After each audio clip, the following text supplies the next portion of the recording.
Welcome, Bruins, and hello from Westwood. Thank you for joining our UCLA Alumni Town Hall, UCLA Connects, developing a collective vision for UCLA's future, with our very special guest and UCLA's 7th Chancellor, Dr. Julio Frenk. My name is Julie Sina, and I serve as an Associate Vice Chancellor of Alumni Affairs and the CFO of the Foundation, and today, your Alumni Director. In today's program, we're experiencing a part of a listening tour. Chancellor Frenk is spending time with our students, our faculty, our staff, and today, our alumni, taking in alumni aspirations and hopes for UCLA's future and ensuring that your voice is engaged in shaping our path ahead. For general housekeeping for today's webinar, thank you for responding. We received several hundred questions and have done our best to put those questions into themes. And we will be sure that we have time at the end of our webinar for some open Q&A with Chancellor Frenk. So please email your questions that come up to the email that we'll provide in the chat today. And we're also recording this event and we'll distribute it widely once it is available. So let's get started by introducing Chancellor Julio Frenk. I know you've had an opportunity to read his bio. However, I'd like to share just a few of the many highlights of his career. Julio Frenk is a leading global health researcher who's held positions in government and academia, both in U.S. and in Mexico. He became UCLA's 7th chancellor on January 1st, 2025, and holds an appointment as a distinguished professor in the Department of Health Policy and Management within our Fielding School of Public Health. Before joining UCLA, Chancellor Frenk served as the president of the University of Miami and as dean of Harvard's T.H. Chan School of Public Health, and prior as Federal Secretary of Health of Mexico. He implemented a groundbreaking program that expanded access to healthcare to over 55 million uninsured individuals. Chancellor Frenk was the founding Director General of Mexico's National Institute of Public Health and has held senior leadership roles at the World Health Organization and the Bill and Melinda Gates Foundation. Chancellor Frenk earned his medical degree from the National University of Mexico, as well as a Master of Public Health and a joint PhD in Medical Care Organization and Sociology from the University of Michigan. Chancellor Frenk is a member of the American Academy of Arts and Sciences, the U.S. Academy of Medicine, the National Academy of Medicine of Mexico, and El Colegio Nacional, the most prestigious learned society in Mexico. So Chancellor Frenk, thank you so much for spending time with our alumni today. I'd like to turn it over to you to offer some opening remarks.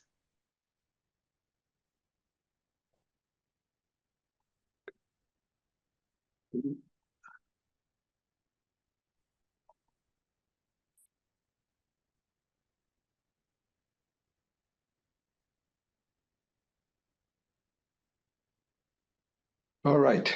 Thank you very much, Julie. I was having a little bit of trouble turning my camera on. It's a great pleasure to be here. It's really an honor for me to have this opportunity to connect with our alumni.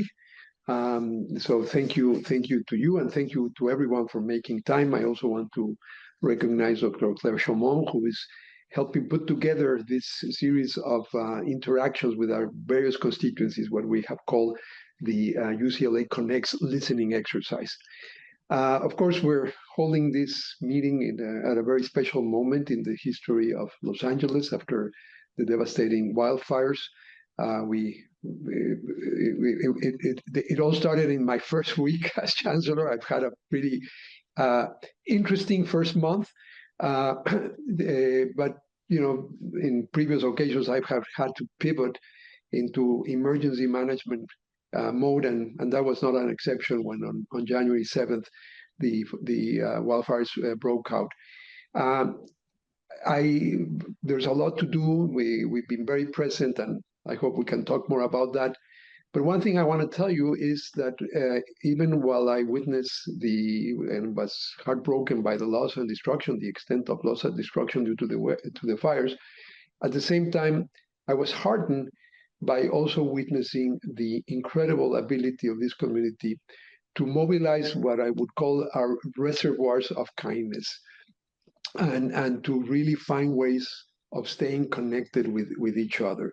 And it's in that spirit that we have launched this initiative called UCLA Connects, of which the listening exercise is a big part. The idea is that this listening exercise is active, and it is a way for me to learn about our institution and really to develop a collective vision for the future. Bruins across the entire university community will participate, all schools and units. I want to hear from every part of our community, obviously from alumni, which is what we're doing today, also from students, from faculty, from staff, from parents, from neighbors, from civic, government, and business leaders. This is actually session number 2 of 30 that have been programmed. And so I'm right at the beginning. The fires delayed the start of the listening exercise, but we're now moving in full speed ahead. I am very appreciative of what alumni contribute. I am aware that there are about 770,000 UCL alums around the world, and that's an amazing community. And I know that it's not just the numbers, it's the quality of your engagement, the way you show up. We saw that right now during the fires. As you may know, UCLA donated space at the research park for the disaster recovery center, where FEMA and the city of Los Angeles and many other local, state, and federal agencies had a one-stop shop to help people recover. And most of we had about 1,000 Bruins who volunteered at this disaster recovery center. So that's just one example of how you show up around the world and how you are always figuring out how you can help your alma mater. This is a force for good that I am very, very grateful for, and that I hope very much to continue to nourish.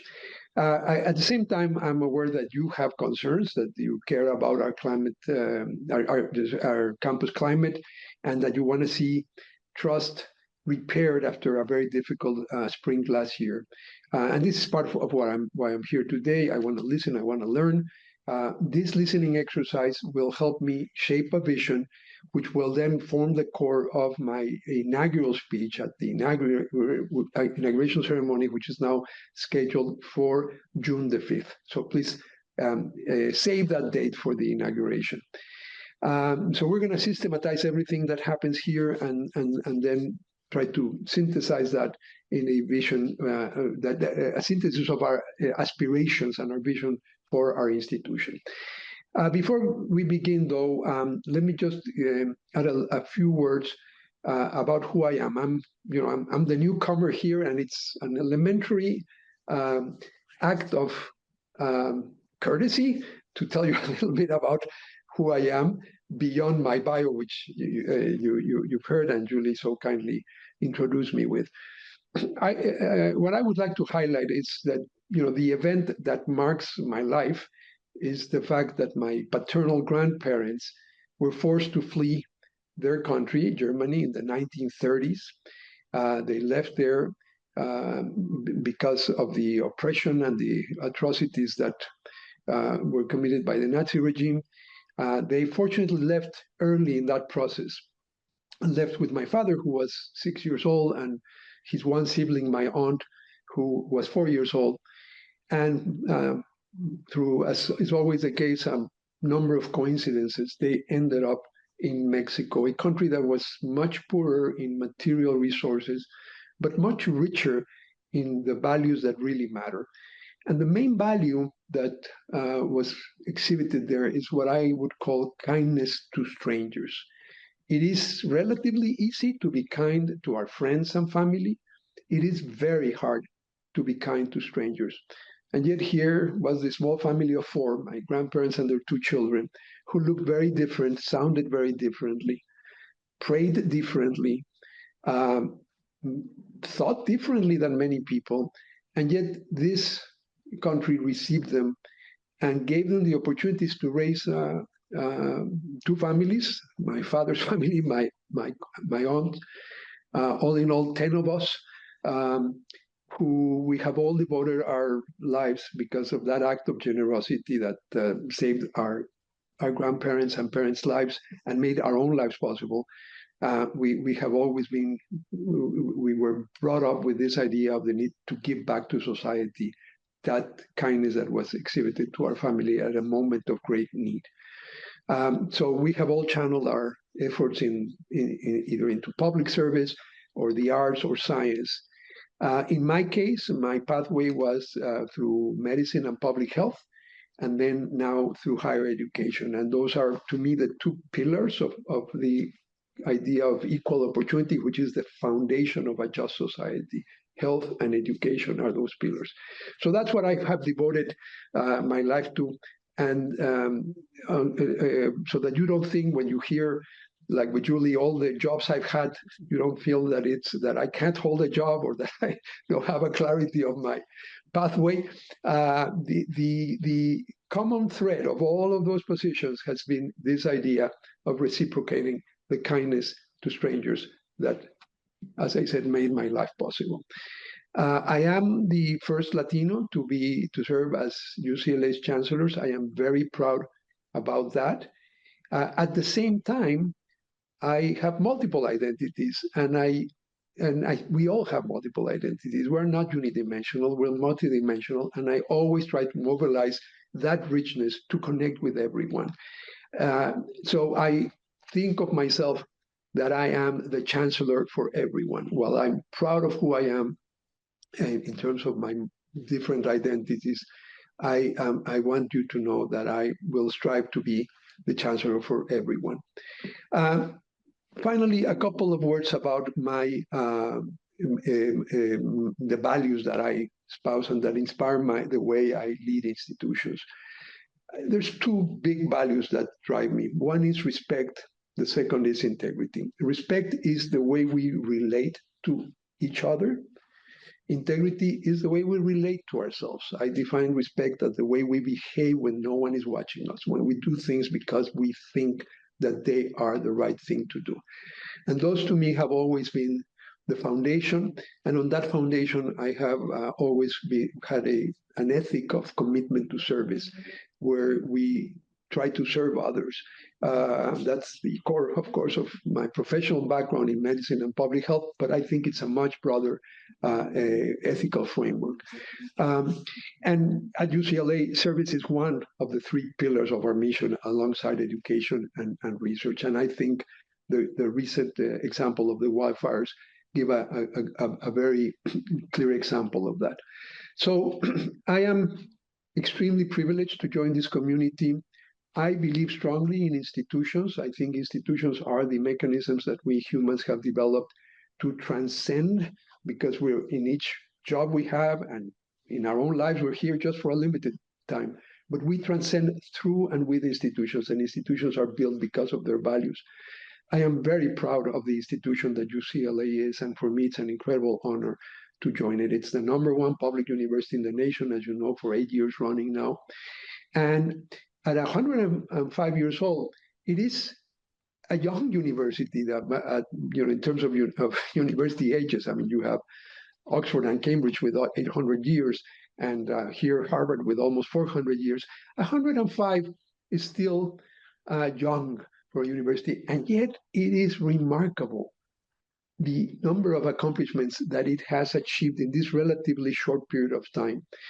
So it's an institution with a great past, and it's an institution with a bright future. And I think that is really unique. And you, the alums, are all part of the success, and you are the expression of that success. So I want you to know that I acknowledge that very much, and I appreciate it. I'm very grateful for all that you have done and continue to do for your alma mater.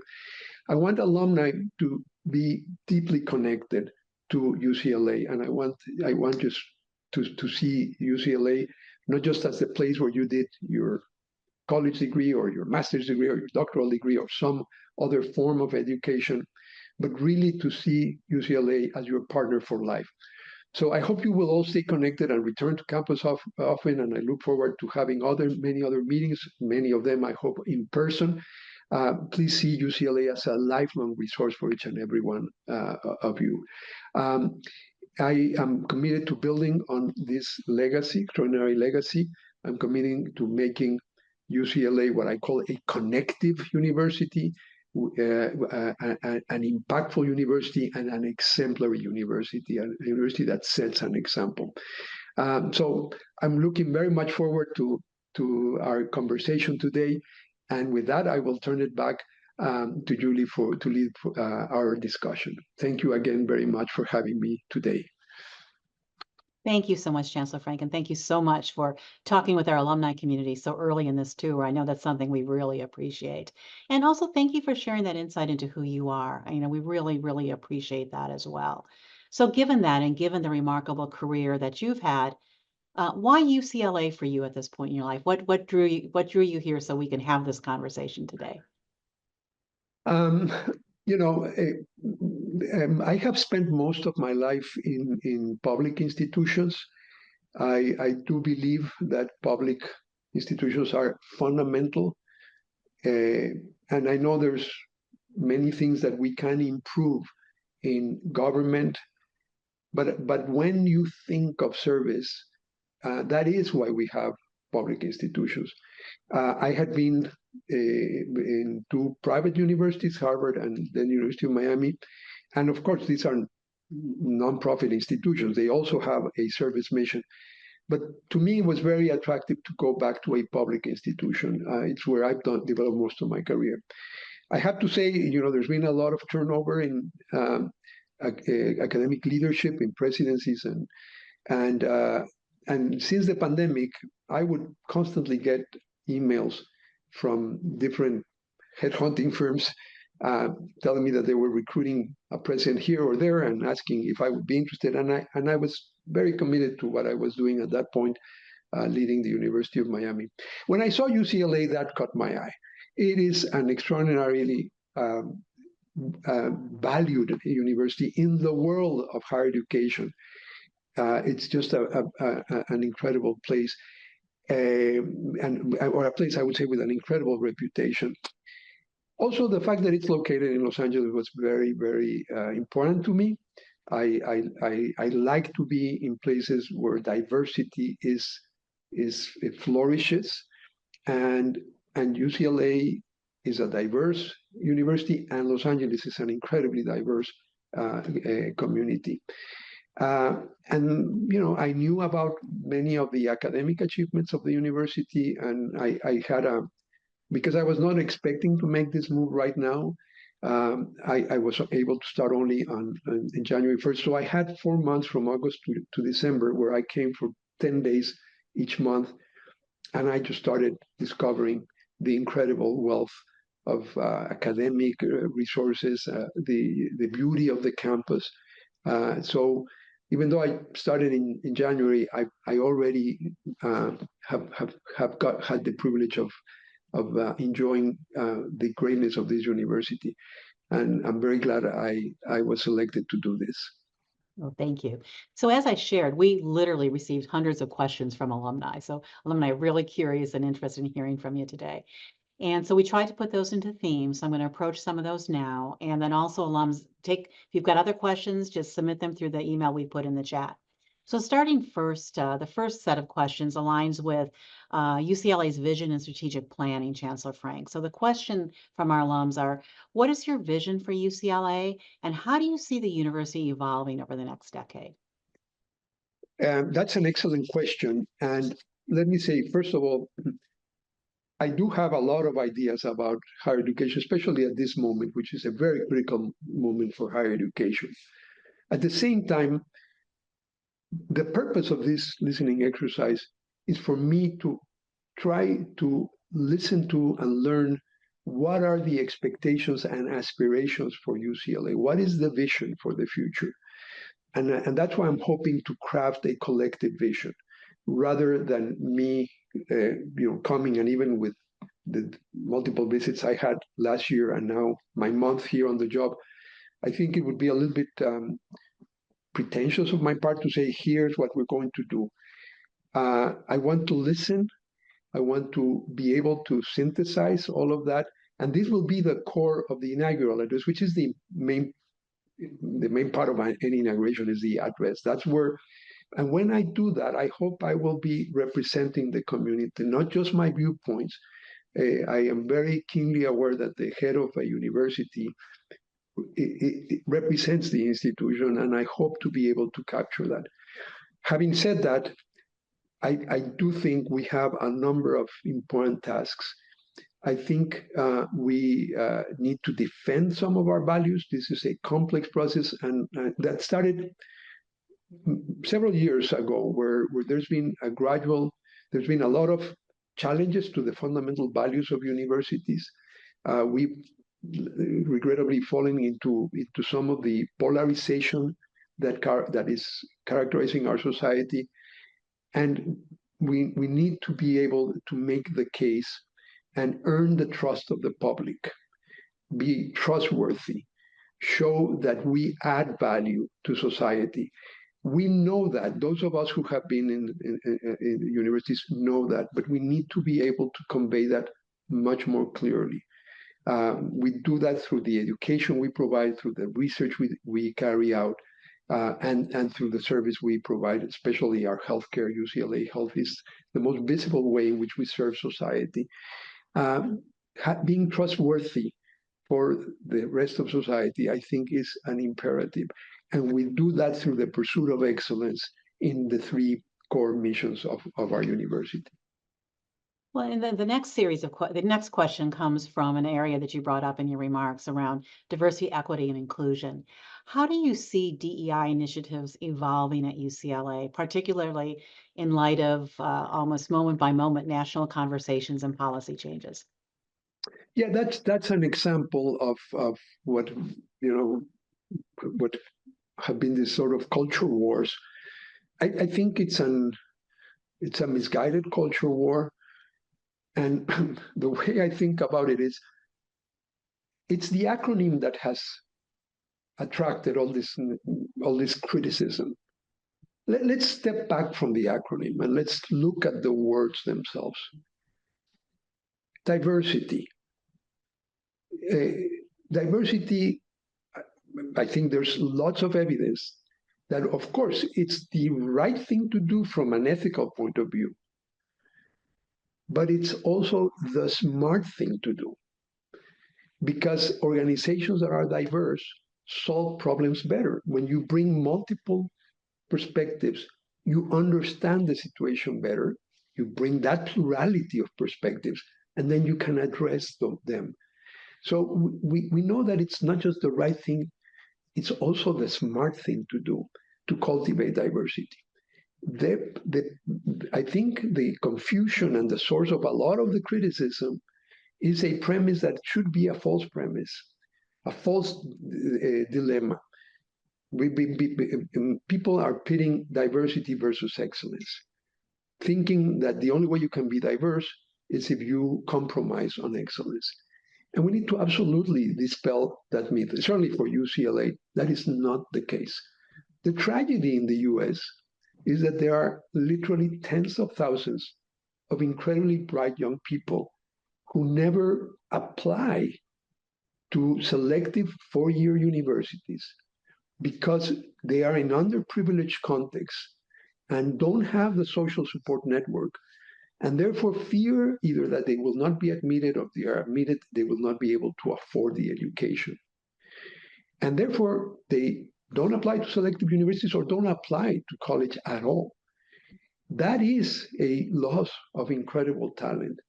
And I think UCLA has made an incredible job, good job, of discovering that talent and going proactively after it. And, right now in our current class, one in three of our new students is a first-generation student. It's exactly that group. And that means we've gone out to communities, discovered that talent. It's not that we're recruiting bad students and setting them for failure. That's a false narrative. So take diversity. We need to talk about inclusion. We need to be inclusive. Differences enrich us all. It is bad to discriminate others. And then finally, the value of equity is founded on this is the foundation of what the US stands for. Give everyone the same opportunity. And that is what equity means. It's equality of opportunity. And that's the foundation of a fair society, a just society. So the way I'm approaching it, let's leave the acronym aside. Let's look at our practices and see if we can improve something. But let's talk about the values, and let's talk along the lines that I just described. We should be very proud, and we should not be placed in a defensive position, but rather affirm that the three values, diversity, equity, inclusion, and now UCLA has added belonging. Belonging is very important. Belonging means that in this university, everyone is valued and everyone adds value. And those are the two sides of belonging. You need to feel valued, and you need to know that you can add value to our common enterprise at UCLA. And I think that's my perspective, and that's where we need to stand firm on those values, I believe. Well, Chancellor Frenk, I appreciate you noting the number of first-gen students among our UCLA student population. We have a very strong also first-gen alumni network and an incredible community, probably as you know as well, of first-gen faculty and staff too. So Right. that's a very important part of our community. Yeah. So many of our alums raise questions in another area around campus safety and free speech. The question from this theme is, how will you ensure as our chancellor that UCLA remains a place where students feel safe while also upholding free speech and open dialogue? Yeah, those are two core two pillars of what universities are all about, and that's why I spoke about some of my values. The idea of everyone being safe is directly related to the value of respect. We not only do we promote free expression, universities thrive on discourse, on debate. We don't want unanimity of perspectives. We actually want diversity, pluralism of perspectives. And we grew up as institutions that celebrate, foster, cultivate divergent points of view, and at the same time, create an environment where we disagree respectfully. And it's that question of respectful disagreement that I think is at the core.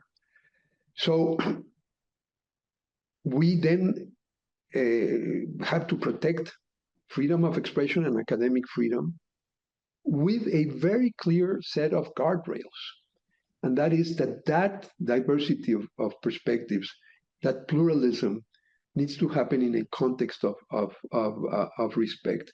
And we also need to be very clear that there are some behaviors that are some forms of speech that are not protected, that we will not tolerate instances of harassment, discrimination of any form, and absolutely no violence. Violence has no space in a university.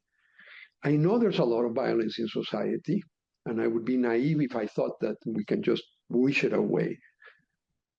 But universities were created exactly to find other way of dealing with differences that are that other than violence, other than being violent against those who think differently than we do. And therefore, we cannot allow violence, harassment, and any form of discrimination. But those, I think, are commonly agreed upon limitations on free speech, and those are not protected forms of speech. Within those bounds, if you ask me what is probably the single most important thing that our students need to learn while they're here, is the ability to disagree respectfully.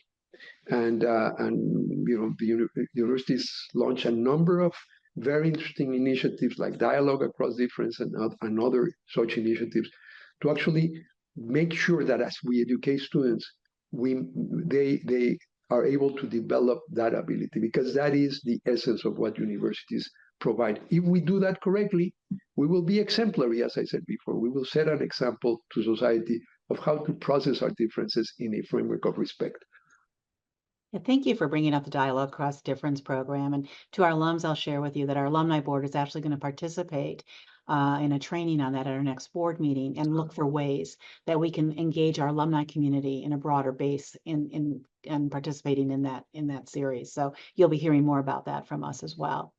Yeah. Received a lot of questions, Chancellor Frenk, around athletics and university support, and I've spent a lot of time talking with our alums about this issue. So How will you support UCLA athletics as it transitions, or we have transitioned already into the Big Ten and continue to compete at the very highest of levels? And we've seen you on the court at Poly already, I will say. I first of all, I enjoy athletics, and I value that. I think athletics is a key component because it's both for our student athletes. It's first of all, it's an avenue of access for many of our student athletes who might otherwise find barriers to access. It opens an avenue to expand access. Secondly, it is a big part of for those student athletes of a well-rounded education. The whole idea of mens sana in corpore sano that the Romans used to espouse, a healthy mind in a healthy body. And then it is also a part of the student experience for the non-athletes. It enriches and it creates community. And then it is a way of connecting. We've been talking about connecting. One way UCLA connects is through athletics, through sports. Now we're in the middle of a sea change. I can't say I like all the changes. I'm a firm believer in the spirit of amateurism that has driven intercollegiate athletics. But there are valid issues that are being debated about ways to reward some of our students, especially in the few disciplines: football, men and women's basketball, in a few universities, baseball. But that's about it. That have a broad that generate revenue. Let's not forget that in the United States, universities are the place where Olympic athletes train.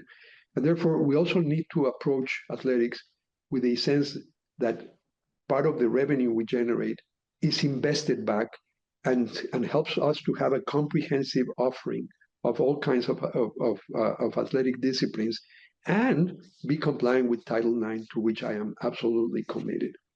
In that context, there's been a lot of reorganization, and of course, the movement of UCLA, among other universities, to the Big Ten is very important. It is a huge opportunity. It is one of the most solid conferences in the country. Just today, I had a phone call, my first phone call with the commissioner of the Big Ten, just talking about this complex landscape and everything that's going on. I think it was a good move. I know it was controversial, but in the end, I think it places UCLA in a stronger position to navigate this moment of transition. While we do that, we should keep our focus again on the values. And this is why I'm also very excited that UCLA will host the Olympic Village in 2028. It is an incredible opportunity. And remember, the Olympic movement, of course, the centerpiece is the games, but there's also a set of values which are totally consonant with the values of a university. It's a universal movement. It's very inclusive. It celebrates diversity. That's why we have the Paralympics, for example. It's based on principles of fair competition. Competition is good, but it has to be fair. Neither in the Olympics nor universities like cheating, right? So it is a moment. It's to place the university in a global spotlight. And we're working very hard since before I arrived, to make sure that we successfully host the Olympic Village. It's going to be a great moment for UCLA, and it's going to be a way of, again, putting our athletic enterprise as part of the core of what we are as a university. Well, and I think also, as we noted in your introduction, we're not your first Big Ten institution. You have degrees from another one. Right. I became introduced into the Big Ten during my years at the University of Michigan, and it is a great institution, and I think we're in a stronger position by having joined it.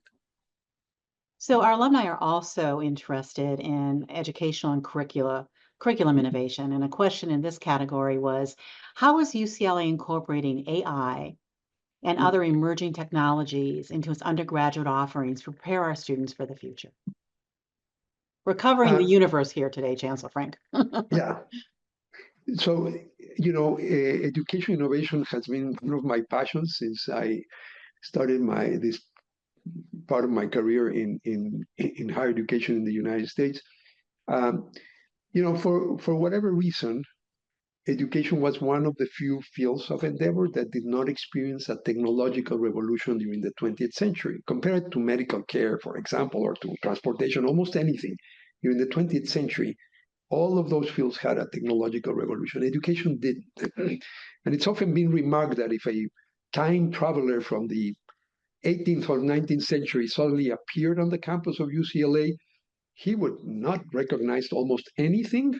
If he looked at the streets with automobiles and looked at the sky with airplanes and looked at our hospitals, he or she would not recognize anything except once he or she stepped into a classroom, because it would look very familiar, right?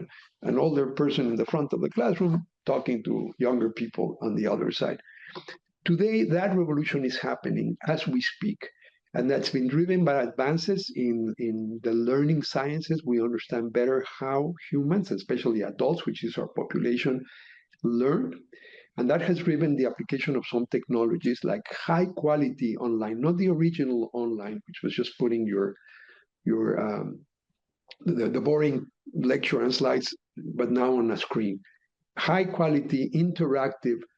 We now have simulation technologies, for example, in the health professions. It's revolutionized the training of professionals because when you have a simulator, this is what we do with airplane pilots. We train them so that you can learn from your mistakes without hurting anyone. Well, that's what we're doing now with doctors and nurses and other health professionals. Very high quality simulator manichees, a lot of them with sensors, a lot of them now driven with AI. AI comes to turbocharge this technological revolution. And my position with AI is that we need to embrace it, not fear it, but embrace it. Now, we need to embrace it in a smart way. We need to look at the technology and be able to have a discussion about the social and ethical implications and make sure we mobilize that technology, like almost every technology, with a clear set of a clear ethical framework and put some guardrails, almost like with any technology. And then really take advantage of it. And I think we do two things. One is apply it to our own work. The potential in healthcare is huge. The potential in making teaching more efficient, the potential in making research more efficient and better focused. So while we apply it to ourselves, we also need to do our own research that advances the frontiers of AI, and we need to educate the future workforce, not just of experts in AI, but the future workforce in any field. You cannot imagine today training an engineer or a physician or a lawyer or an accountant without the tools of AI, or a humanist, because increasingly AI will be a tool that will enrich our lives if we apply it, again, like every technology, to positive ends. So I am very glad we have just appointed a new chief artificial intelligence officer within our IT structure. I just had a Zoom earlier this morning that included him, very bright person. We are determined to make AI a big part of the next stage as a driver of educational innovation. And I really want to focus a lot of what we do here on educational innovation. I think it's an opportunity to expand our reach, to touch lives of many people who didn't have the chance to come to college and meet them once they are in the labor force by mobilizing some of these technologies. Even for you, for our alumni, exactly. We don't want you to feel that once you're done with your degree, that's it. We want you to see UCLA as your educational home for life, as I was saying in my opening remarks. Thank you. And the last question that came in advance in terms of the themes that we are hearing from our alums is this. In the time that you've been here, what have been the biggest surprises you've encountered since becoming chancellor, and what opportunities excite you the most for UCLA's future? I mean, it wasn't a surprise because I knew this is a great university, but I was surprised by the extent to which this is a great university. I had those 4 months where I was, as I said before, coming 10 days every month. And I really felt like I was, in a treasure hunt. Every meeting I had, I met with all the deans, for example. Every dean had they're really, really at the top of their game. Every school just has an incredible wealth of offerings. I met with students, I met with our faculty, I met with the staff, incredibly devoted and loyal to the institution. So the although I knew, because otherwise I wouldn't have taken the job, that this was already a wonderful university, a great brand in higher education, believe me, in the US and across the globe. I was blown away by the extent of that excellence and that commitment to the institution. And as I said, I came to realize that, for a young university, as I was saying before, it's amazing how much it's accomplished, but it also means how much potential it still has. And I was very pleased to see the 3 acquisitions we did, that Chancellor Block, my esteemed predecessor, did late last year and late 2023 and early 2024. The research park in the Old West Side Pavilion. That's an incredible opportunity to develop an innovation hub for Southern California, that I think is going to be very necessary, especially in the current climate where there's uncertainty about the funding for research. It's through technological innovation that we can generate new solutions to people's problems and generate new revenue streams for the university. The South Bay campus, a great opportunity, again, to expand our footprint, and the Trust Building in downtown LA, a great opportunity to have a physical place, a physical location to connect with the Los Angeles community. So lots of opportunity. It's been, as I say, an amazing process of discovery for me, a very exciting process of discovery. All righty. So we are now going to move into some of the questions that have come in while we've been chatting for the last 45 minutes. And you just spoke to this a little bit. What's the potential? An alum is asking, what is the potential impact of the current conversation around eliminating and reducing federal funding of grants research on campus? Well, that notice that came on Friday, literally just a few days ago, clearly it's, I think the biggest threat not to research and universities, the biggest threat to the health and well-being of Americans and other people, but especially Americans. And it's also the biggest threat to American prosperity and America's leadership in the world. And that is why the University of California, not just UCLA, but the entire system, joined in a lawsuit to impose a temporary stop to this change in the rules. We don't have time today to go into what is at stake, but this thing that's called indirect costs are not indirect. They are the direct support to the research that's carried out. For the UC system, this is the largest public system of research universities, the 10 universities that form the University of California system. And this involves literally billions of dollars.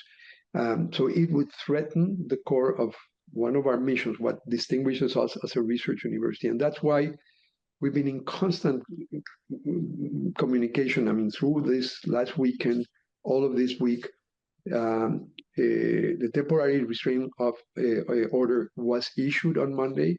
So that was a good first round. We joined with some other associations that represent different groups of universities, the Association also of Medical Schools, in trying to stop this. But the most important thing, we have to use those instruments, but the most important thing is just to explain to everyone in the US the model of research that is dominant in the US was a relatively recent creation. It emerged after World War II, when the people saw the advantages of research in winning the war. After World War II, the U.S. federal government decided that it would promote scientific research, not following the more traditional model of Europe, which is to create government-owned institutes, but rather to enter into a partnership, a compact with universities, so that the federal government would fund the full cost of carrying out research in universities. And that gave rise to what's become now, for 80 years, the most productive system of research, scientific research in the world.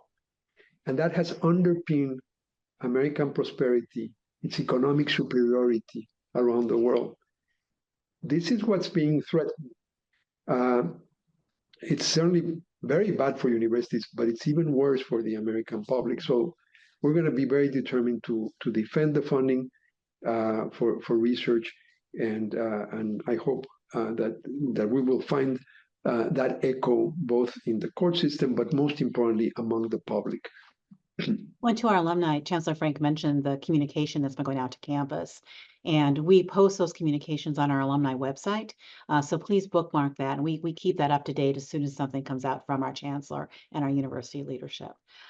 So something you talked about a little bit earlier has been a couple of questions about the affordability of UCLA for students to attend and for faculty and staff to work.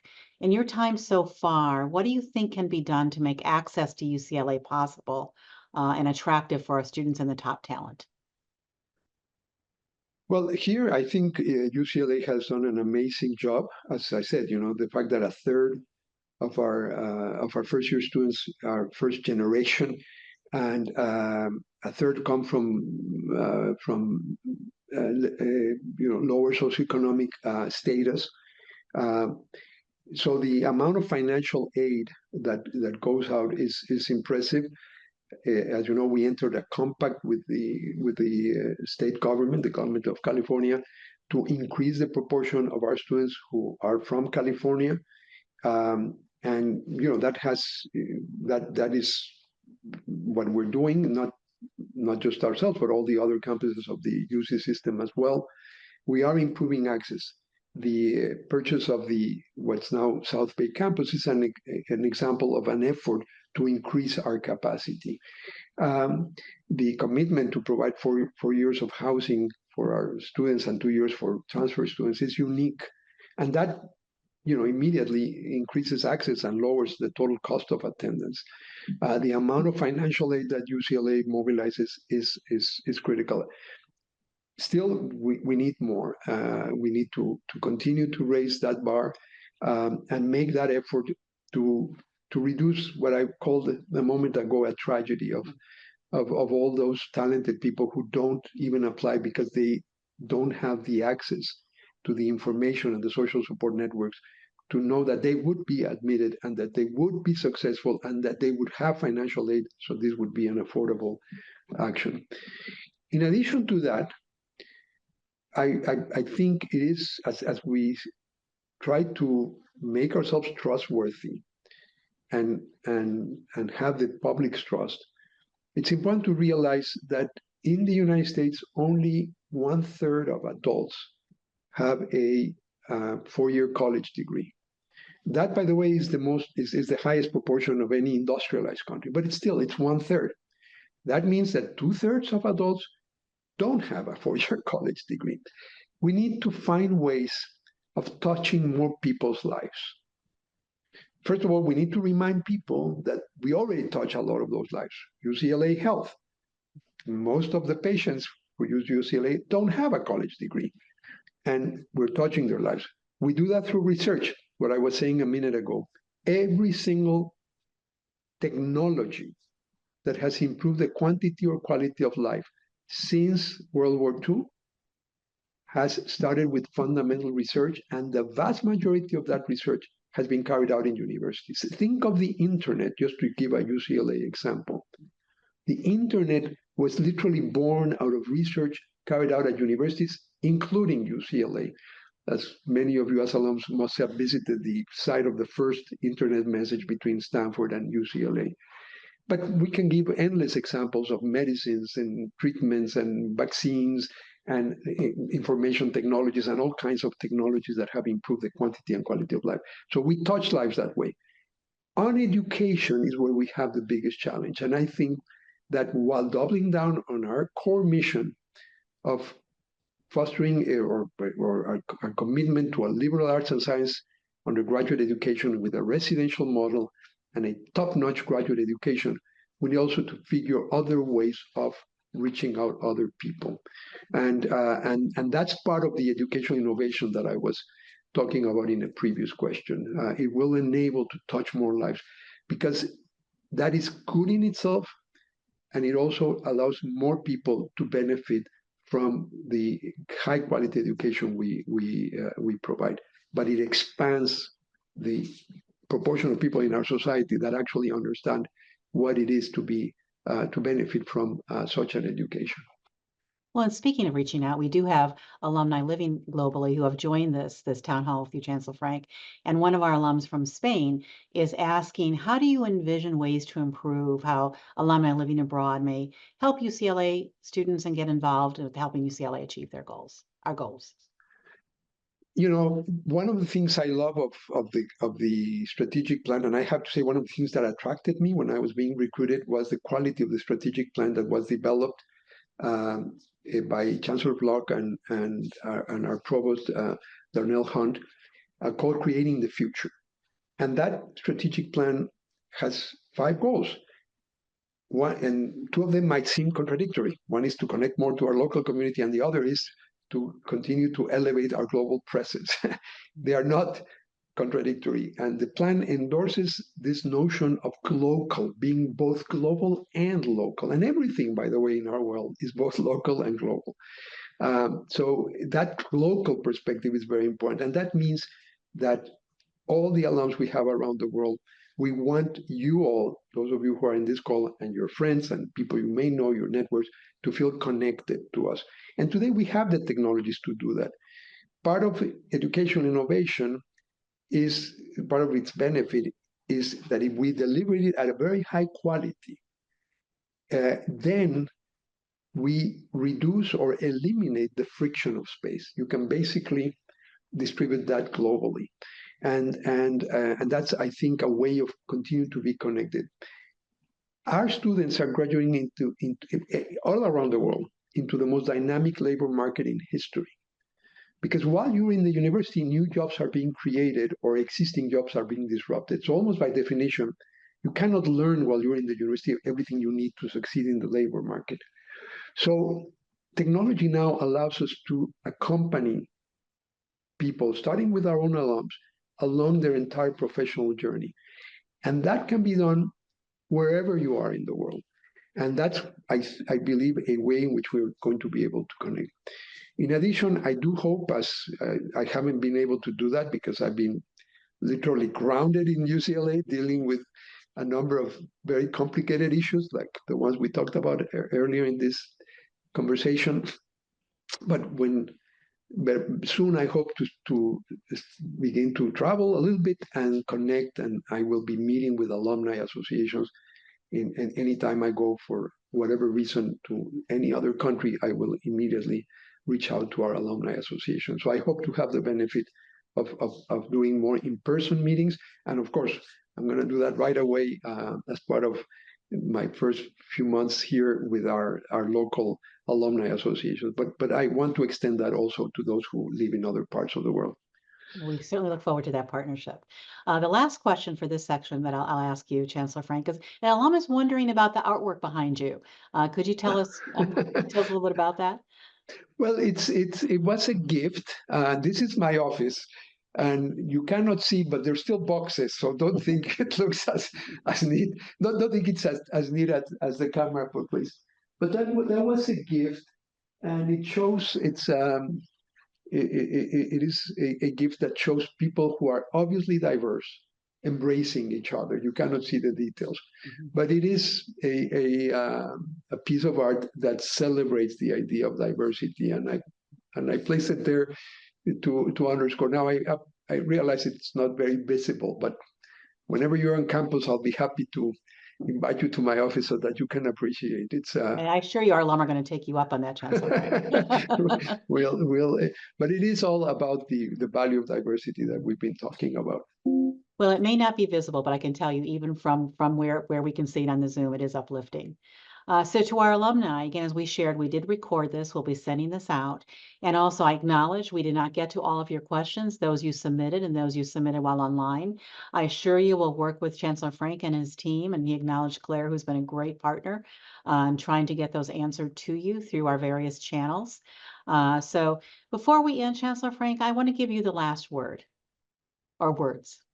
First of all, let me just say what an honor it is for me to have this opportunity to lead this great university in this phase. It's a complex time for higher education. I am fully aware of that, but I am very confident that UCLA is going to be able to navigate this time of complexity, of challenges successfully, because it has this tradition of greatness that you, the alumni, represent and have helped to build, and because this has these investments that allow us to look with great optimism to the future. I appreciate this opportunity. This was a first attempt to connect with as many alumni all over the world as possible, but I will be meeting with smaller groups throughout my entire tenure. This listening exercise, I say it's intensive. I'm planning to complete this before my inauguration, which is in June. It is immersive. I'm really immersed and focused on your questions, but it's also iterative. It's going to be repeated. So I look forward to many, many other opportunities to engage with all of you. And I strongly believe that as we start our second century, we have the opportunity to take UCLA to even greater heights together. So we are one UCLA. We need to stay connected, and I appreciate the effort you all made today to stay connected with us. Thank you so much, Chancellor Frenk, and welcome to what is now your alumni Bruin community. Thank you, and go Bruins. Go Bruins.